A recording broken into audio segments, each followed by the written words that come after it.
తాకట్లో ఉన్న మీ బంగారాన్ని విడిపించి ఆ రోజు ఆన్లైన్ రేటుకి కొంటాం. Sharma gold company.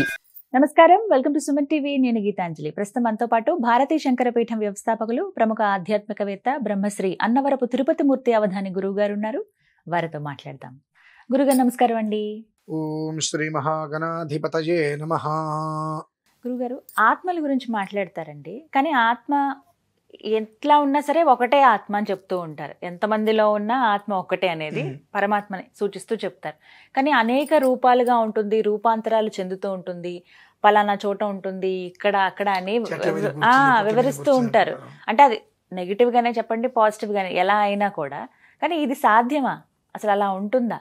ఆత్మ అంటే ఏంటమ్మా? అసలు ముందు ఒక శక్తి, అంతే. విధానం ఉంది. శక్తి సంబంధించిన ఆత్మ విధానాలు వేరు, తర్వాత చెప్పుకుందాం. ఆత్మ అంటే మనమే. మీరు ఒక ఆత్మే, నేను ఒక ఆత్మే, ఆయన ఒక ఆత్మే.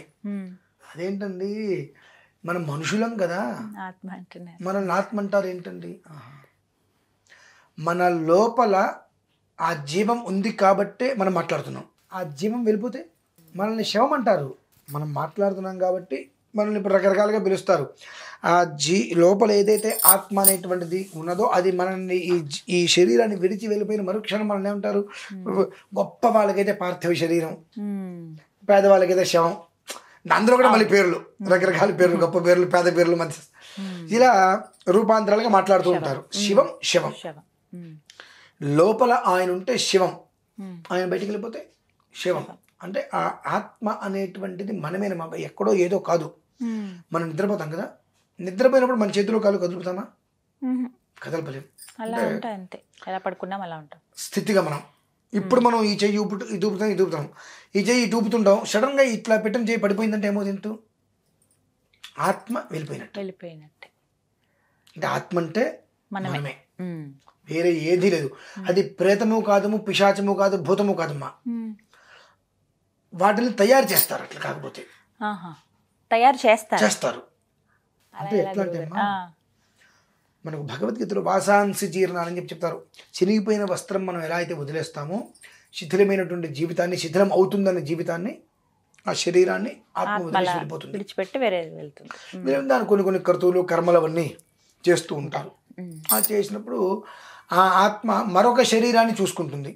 అలా అది చక్రంలాగా రొటేషన్ అవుతూ ఉంటుంది. అయితే ఇందులో మనం కొన్ని మాటలు వింటుంటాం. మన పెద్దవాళ్ళు పుట్టగతలు లేకుండా పోతావరా అని చెప్పి తిడుతూ ఉంటారు. ఆ పుట్టగతలు లేకుండా పోవటం అంటే ఏమిటి అంటే, వీళ్ళు బలవన్ మరణాలు చేసుకుంటుంటారమ్మా.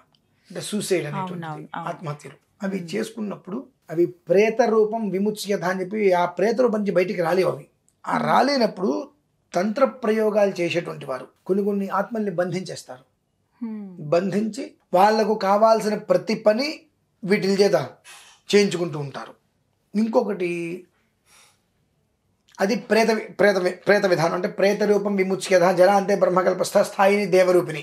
అంటే మనిషి ఎప్పుడైతే కనుక చనిపోయినటువంటి, అంటే బలవన్ మరణాలు చనిపోయినప్పుడు దానికి విముక్తి అనేటువంటిది జరగకపోతే వెంటనే వాళ్ళు తంత్ర ప్రయోగాలు చేసేటువంటి వాళ్ళు క్షుద్ర ప్రయోగాలు చేస్తారు శ్మశానాల్లో. వాళ్ళు ఆత్మల్ని బంధిస్తారమ్మా, నిమ్మకాయలలో వాటిలో బంధిస్తారు. ఇకపోతే మూడవ విధానం ఏంటంటే, అగ్నిహోత్రంలో పడి కొంతమంది వెళ్ళిపోతూ ఉంటారు, కొంతమంది నీటిలో కుట్టి వెళ్ళిపోతూ ఉంటారు, కొంతమంది చనిపోయినట్టు కూడా తెలీదు, ఎలా ఉంటారు తెలియదు. ఈ కర్మకాండలు అనేటువంటివి జరగవు వాళ్ళకి అసలు. ఆ జరగనటువంటి వాళ్ళకి పుట్టగతులు అనేటువంటి వాళ్ళకు ఉండవమ్మా. అంటే ఈ ఒక్క ఆత్మ మరొక శరీరంలోకి వెళ్ళే అర్హతలు వాటికి ఉండవు. ఇంకా ఆత్మ అలానే ఉండిపోతుంది. ఉండినప్పుడు ఆలయాలలో కానీ ఎట్లా కానీ మనం జపాలు పూజలు చేస్తూ ఉంటాం కదా, మీరు గమనించారు ఎప్పుడైనా? దాదాపుగా 100కి 95% జపం చేసే వాళ్ళు ఆ మాల ఇట్లా లోపల కప్పేసుకొని బయటికి కనిపించకుండా చేస్తూ ఉంటారు. ఎక్కడో కొంతమంది రేరు బయటికి కనిపిస్తూ ఉంటాయి. అది ఎందుకు కనిపిస్తాయి అంటే, అక్కడ కూర్చుని నేను లోపల కూర్చుని మాల తిప్పుడు ఉంటే ఈయన జపం చేస్తున్నారా చేయట్లేదు మీకు ఒక అనుమానం వస్తుంది. ఆయన మేము జపం చేస్తున్నాం చూపించడం కోసం, వాళ్ళ కోసం చేస్తుంటాం. ఈ ఎప్పుడైతే మాల అనేటువంటిది బయటికి పెట్టి నువ్వు జపం చేస్తూ ఉంటావో, ఆ శక్తిని అవి స్వీకరించి తిరుగుతూ ఉంటాయి అక్కడ. వాటి యొక్క సమయం తీరే వరకు ఆ రూపం వాళ్ళకి విముచ్యత వెళ్ళిపోయేంత వరకు కూడా ఈ దేవాలయాలలో కొన్ని మంత్రాలు ఉంటాయమ్మా. ఆ మంత్రము కొన్ని ఉచ్చైస్వరంగా చెప్పాలి, కొన్ని మానసికంగా మాత్రమే చెప్పుకోవాలి. మానసికంగా చెప్పవలసినటువంటి మంత్రం ఉచ్చైస్వరంగా చెప్తే అది మంత్రం వల్ల మరణ ప్రమాదం ఉంటుంది. అమ్మో, అందుకే నేను ఆలయాల్లో కూడా గమనించానండి, అప్పటిదాకా హై పిచ్ లో ఉంటుంది, మైక్ లో అంతా వినిపిస్తుంది, సడన్ గా లో వాయిస్ లో చెప్పేస్తారు. అంటే ఏ మంత్రం లోపల ఇందాక మీరు ఒక మాట అడిగారు, ఎవరైనా మంత్రాలు చదవవచ్చా అని చెప్పి. ఈ కారణం చేత ఎవరు చదవకూడదంటామమ్మా. ఏ మంత్రం ప్రాతస్సవరం మాధ్యందినం తృతీయం 3 విధానాలు ఉంటుంది మంత్రం. ఏ మంత్రం ఎలా అనుసరించాలి, ఎలా తగ్గించాలి, కొన్ని మనస్సులో మాత్రమే, అలా కాకుండా బయటికి చెప్పేస్తే అది మరణ మంత్రం. కాబట్టి దాని నుంచి వచ్చేటువంటి దోషాలు, నెగిటివ్ అనేటువంటి శక్తి ఏదైతే ఉంటుందో వాటిల్ని వీళ్ళ మీద ఎక్కువ శాతం పడకుండా, ఈ పుట్టగతులు లేకుండా పోతావురా అని చెప్పి పెద్దవాళ్ళు అంటుంటారు కదా, ఈ యొక్క చనిపోయినటువంటి వాళ్ళ ఆత్మలు ఆ రకంగా ఏడుస్తూ తిరుగుతుంటాయి. వారు దీని నుంచి వచ్చేటువంటి దాన్ని తీసుకొని ఏదో ఒక నాటికి మోక్షం చెందుతారు.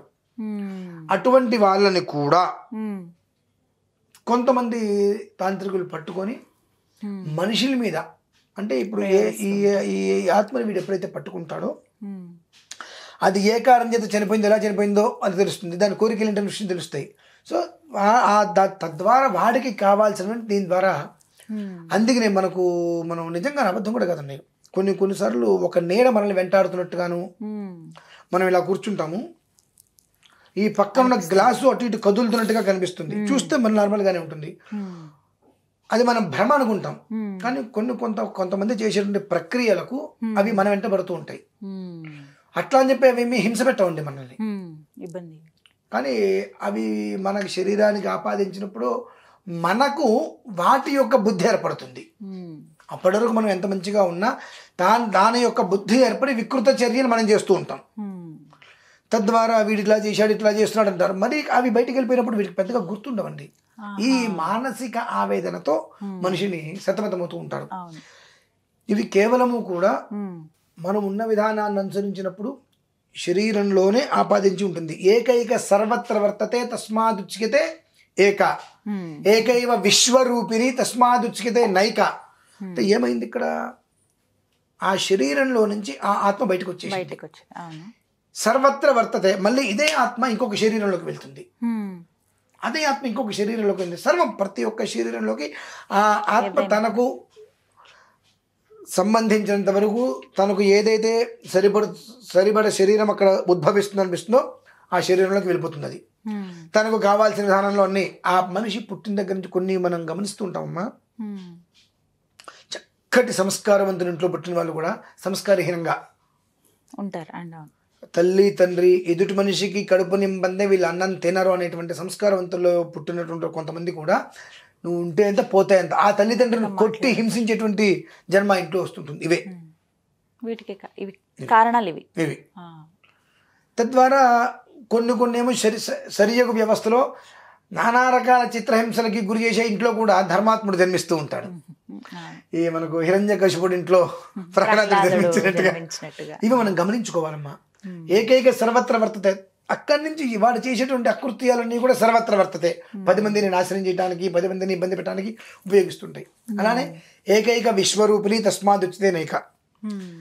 ఇవి ఎప్పుడైతే కనుక వాటికి ఈ ప్రేత రూపం అనేటువంటిది వెళ్ళిపోకుండా ఈ గాలిలో తిరుగుతూ పుట్టగతులు లేకుండా తిరిగేటువంటి విధానం ఉంటుందో వాటికి మోక్షం రావటం కోసం కొంతమంది ప్రత్యేకంగా వాళ్ళ పేరు మీద వీళ్ళ పేరు మీద అని కాకుండా దేవాలయాల్లో కూర్చొని వేదపారాయణ చేసేస్తూ ఉంటారు ఒక రకమైన స్వరంలో. ఎందుకు చేస్తున్నారంటే ఎవరికి తెలీదు, ఊరికే వచ్చారు, ఒక అరగంట గంట కూర్చుంటారు, పారాయణ చేస్తారు, వెళ్ళిపోతారు. ఎందువల్లనంటే అది కూడా ఒక రకమైన రుణం,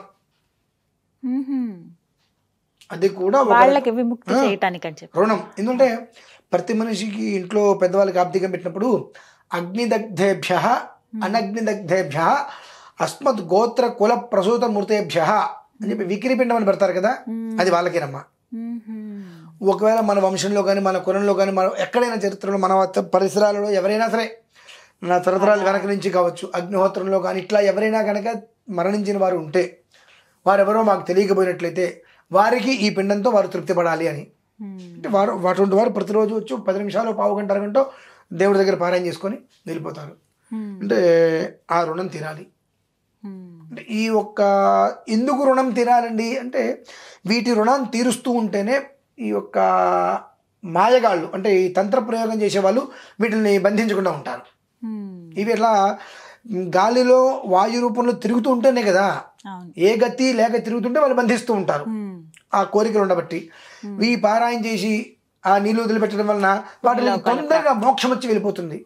అంటే ఆత్మని అగ్ని దహించలేదు, వాయువు ఆర్పివేయలేదు. మనకు ఎంతో మనం వింటూనే ఉంటాం కృష్ణ భగవానులు చెప్పారు అటువంటిది ఆత్మ. దానికి ఏంటంటే ఈ మంత్ర ప్రభావంతో రోజు దేవాలయంలో కొంతమంది చేసుకునే వచ్చి మంత్ర ప్రభావంతో అందులో అంత ఫలితం వాటికి వెళ్ళి వాటికి రాహిత్యం అవుతుందమ్మా. అప్పుడు అవి వెంటనే చక్కటి శరీరాన్ని చూసుకుని వెళ్ళినప్పుడు అవతల కుటుంబంలో మోక్షం వచ్చిన తర్వాత చక్కటి జన్మ వస్తుంది. ఆత్మ అంటే ఏదో సినిమాలు చూపించినట్టుగా పిశాచాలు ప్రేతాలు భూతాలు కాదమ్మా. దాన్ని ఎవరిని ఎలాంటి హింస పెట్టదు. అది దాని యొక్క కోరిక తీరకుండా ప్రాణత్యాగాలు ఇటువంటివి ఏదైనా చేసుకున్నా కొంతమందిని పూర్వకాలంలో కుటుంబ కక్షలు వాటిల్లో భర్తీకి ఉండగానే పాతేస్తూ ఉంటారు. నేను చూసా కొంతమందిని అట్లా కొన్ని విధానంలో. అంటే చూడటం అంటే వాళ్ళ అనువంశికంగా జరిగినవి చెప్పుకుంటూ వస్తుంటే వింటూ ఉన్నాం. కొన ప్రాణంతో ఉన్నప్పుడే వాళ్ళని పాతి పెట్టేస్తూ ఉంటారు. అటువంటి వారందరూ కూడా ఆ ప్రేత రూపం విముచిత వెళ్ళక ఇలా తిరుగుతూ ఉన్నప్పుడు వాళ్ళని తంత్రికులు ఆటగాళ్ళు పట్టుకుని ఆటలాడిస్తూ ఉంటారు. వాటి ప్రమేయం ఉండదు, అందులో వాటి ప్రమేయం ఉండదు. వాటికి అప్పటికి కూడా ఇంకా బాధే, నాకు ఈ రూపం పోవట్లేదు, కొత్తగా నేను ఇంకా పాపాలు చేయాల్సి వస్తుంది. కానీ ఒక శరీరంలోకి వెళ్ళగానే ఆ బుద్ధికి చేయవలసింది. కాబట్టి ఏంటంటే కేవలం ఇది ఆత్మ అంటే ప్రేతము కాదు, పిశాచము కాదు, ఏదో మనిషి నుంచి కీడు చేసి హింసిస్తుంది అని కాదు. అది ఆ శరీరంలోకి వెళ్ళిన తర్వాత దాని యొక్క స్వభావం ఏదైతే ఉన్నదో, దాని యొక్క కోరిక ఏదైతే ఉందో దాన్ని నెరవేర్చుకోవడం కోసం అనేక దృష్టాంతాలు తీసుకొస్తుందమ్మా. అది మనం జాగ్రత్తగా గమనించుకుంటూ ఉండాలి. అందుకని ఏమీ లేకపోయినా దేవాలయాల్లో కొన్ని ఎవరు వచ్చినా రకమైన కొన్ని పూజలు చేస్తూ ఉంటారు. నిత్యార్చనలు ఇవన్నీ కూడా ఎందుకు చేస్తారంటే భూత ప్రేత పిశాచ బద్ధ బ్రహ్మరాక్షస యక్ష యమదూత శాకిని ఢాకిని హాకిని సర్పసు ఆపద తస్కర జ్వరాది ఉపద్రవాలన్నింటికి కూడా భూతనాథుడే అధిపతి. ఎవరు? భూతనాథుడు, ఈశ్వరుడే అధిపతి. కనుక ఎప్పుడు ఆ ఈశ్వరుడు అనేటువంటి వాడు శ్మశానంలోనే ఉంటూ ఆ ఉగ్రభూతాల నుంచి ఈ చనిపోయినటువంటి వ్యక్తి ఆత్మని కాపాడుకుంటూ వస్తాడు. కనుక ఆ అభిషేకం చేయటం వలన అందులో ఉండేటువంటి మొట్టమొదటి అభిషేకం ఈశ్వరుడికి ఎప్పుడైతే చేస్తారో అందులో ఉండేటువంటి శక్తి వాటికి వెళ్తుంది. తద్వారా మోక్షం అనేటువంటిది వాటికి పొందుతారమ్మా. అది ఆత్మ. అంతే చక్కగా వివరించారండి. ధన్యవాదాలు గురుగారు. పరమేశ్వర.